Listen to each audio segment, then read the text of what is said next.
শেখ হাসিনার বিরুদ্ধে বাংলাদেশের আদালত মৃত্যুদণ্ডের রায় ঘোষণা করেছে।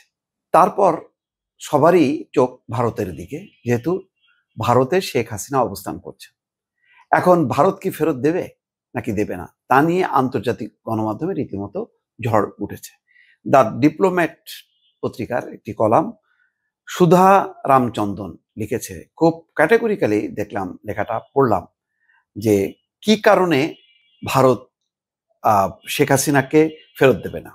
প্রত্যর্পণ চুক্তির আওতায় বাংলাদেশে এর আগেও নোট ভার্বাল দিয়েছিল, ভারত কোনো জবাব দেয়নি। এবারও দিয়েছে, রায় ঘোষণার পর এখনো পর্যন্ত কোনো জবাব দেয়নি। তারা দেখব, আমরা বিশ্লেষণ করছি এই কথা বলে তারা চুপ করে আছে। এখন বাংলাদেশের হয়তো লক্ষ্য, তারা জানে যে ভারত দেবে না, তাহলে লক্ষ্য কি? লক্ষ্যটা হলো এই, আমি যেটা গেস করি সেটা হলো শেখ হাসিনা যাতে কোনো তৎপরতা না চালাতে পারে, সে যাতে চুপ থাকলে আওয়ামী লীগ নিষ্ক্রিয় হয়ে যাবে, আওয়ামী লীগ হতাশ হয়ে যাবে, তাহলে রাজনৈতিক লক্ষ্যটা পূরণ হবে। এটা হয়তো আপাতত বাংলাদেশের চাওয়া। আর ভারতের দিক থেকে যেটা পরিস্থিতিটা হলো, একটা সুবিধাজনক অবস্থায় আছে ভারত। নরেন্দ্র মোদী সরকার এ নিয়ে আভ্যন্তরীণভাবে কোনো চাপে নেই, কোনো রাজনৈতিক দল তাকে চাপ দিচ্ছে না, বরং তিনি যাতে ভারতে অবস্থান করে নিরাপত্তা সহ, সেটাই হচ্ছে সকল রাজনৈতিক দলের চাওয়া।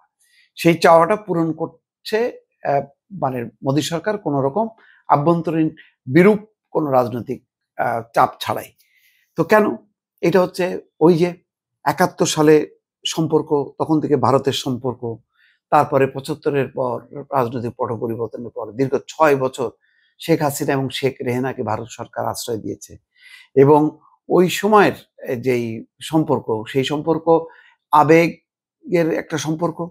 এখন তার সাথে জড়ায় আছে বাণিজ্যিক, অর্থনৈতিক এবং নিরাপত্তা। বিগত ১৫ বছরে ভারতের নিরাপত্তা উদ্বেগকে সবচেয়ে বেশি প্রাধান্য দিয়েছেন শেখ হাসিনা। সেই কারণে ভারত চরমভাবে কৃতজ্ঞ শেখ হাসিনার প্রতি। এই পরিস্থিতিতে ভারত যদি তার একটা বন্ধুকে বাংলাদেশে ফেরত পাঠায়, তাহলে অন্যান্য বন্ধু, তার ভারতকে যারা বন্ধু মনে করে, তারা বিশ্বাস হারাবে, তখন আর ভারতের প্রতি ভরসা পাবে না।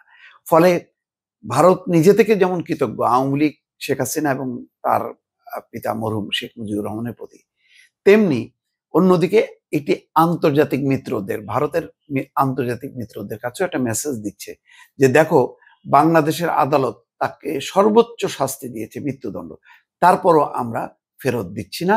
বন্ধুত্বকে আমরা কত গুরুত্ব দেই, এটাও একটা তারা বার্তা দিচ্ছে।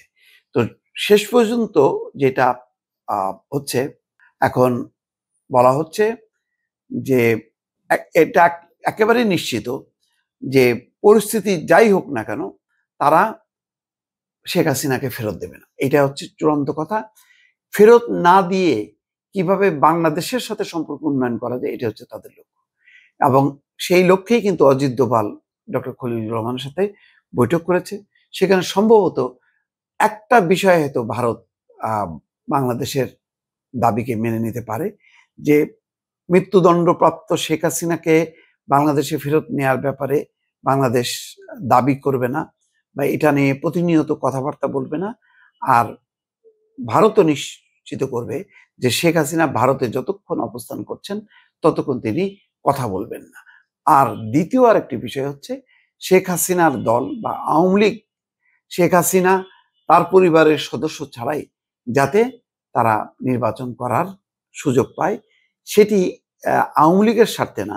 ভারত দেখছে যে ভবিষ্যতে হয়তো এই বর্তমান সরকার বা নির্বাচিত যেই সরকার আসবে, সেই সরকার হয়তো জনপ্রিয়তা যখন হারাবে, তখন তার সুফলটা যাবে আওয়ামী লীগের ঘরে। তো এখন ওয়েট অ্যান্ড সি নীতিতে বসে আছে ভারত, এবং এই রাজনৈতিক বিষয়টা তারা ইউনূস সরকারের সাথে না, পরবর্তী যে নির্বাচিত সরকার আসবে সেই নির্বাচিত সরকারের সাথে তারা ফয়সালা করে।